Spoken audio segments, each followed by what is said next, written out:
Now we'll talk about disequilibrium in balance of payments and what are some measures of rectifying that scenario.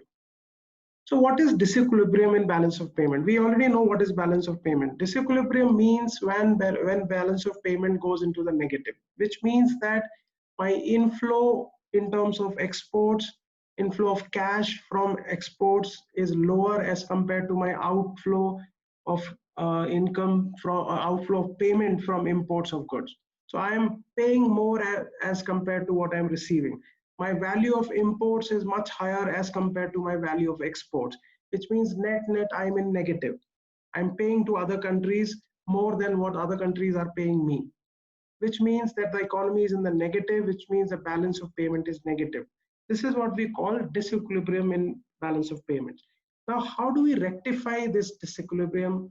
What are the reasons? Let's first see what are some reasons of this disequilibrium. Now, the reasons can be around economic factors.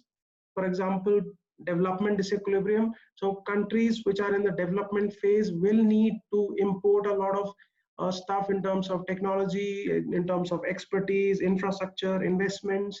So that is where India has been since last few many years. We are developing, so a lot of imports are required to fuel that economy and development in the economy. There can be cyclical disequilibrium. This depends on this. So these are business cycles where in certain cycles you will see more imports, and some certain other cycles you see less imports. So because of that cycle of business, maybe you are seeing a disequilibrium in BOP. It can also be a secular disequilibrium, which arises as a result of high domestic prices, especially in developed countries. So when your domestic prices are higher, there is a motivation for you to look at importing from other countries where the prices are comparatively cheaper. So instead of buying the higher priced domestic goods, people prefer to buy cheaper priced import goods, which results in a disequilibrium. And countries like United States of America are a good example of this kind of disequilibrium because their domestic prices are higher. These domestic prices are higher largely because the income levels of consumers are higher, which have led to an increase in prices. Thus, there's a more chance of US importing a lot of stuff from cheaper locations like China, for example. There can be structural disequilibrium because of structural changes in economy. For example, India moved from an agrarian economy to a service-focused economy, which meant that a lot of imports were required to fuel that service economy. You set off manufacturing, etc. So these structural changes sometimes create a disequilibrium in your balance of payments because a lot of imports are now suddenly required as against something which was a local produce or locally manufactured goods, and the economy being driven by those kind of goods. So that can lead to a disequilibrium. Now, other factors can be around political factors. These depends on the politics, on the overall governance, the policies of the government, where they are moving towards import focus or export focus. Recently, you see a lot of campaigns around Make in India. Government has now moved to allow more of defense also to be indigenized. We are talking about go for local campaigns where a lot of Indian based startups are being promoted.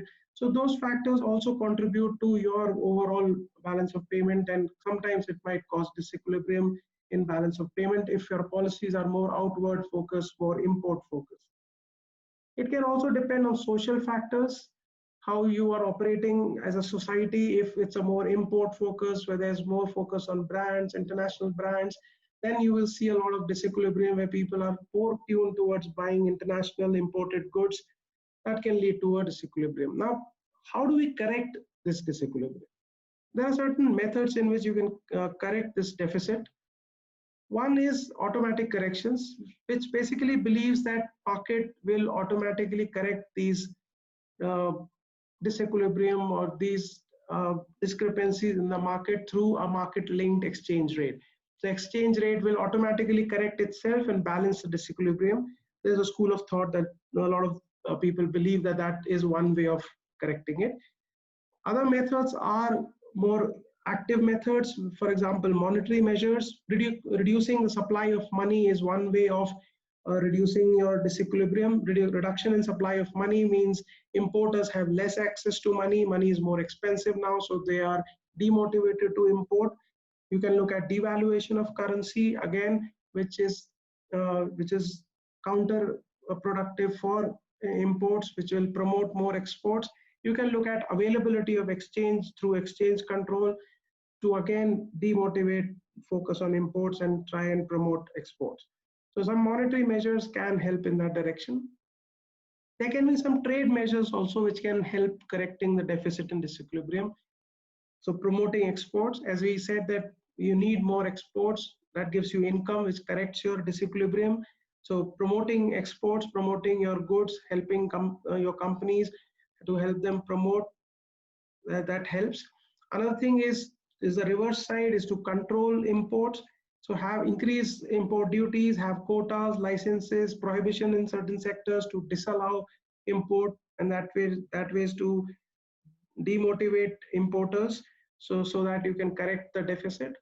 And as I already talked about, other campaigns like Make in India, attracting foreign investments, tourism, promoting NRI deposits, etc., are other ways of correcting this deficit. Thanks for watching.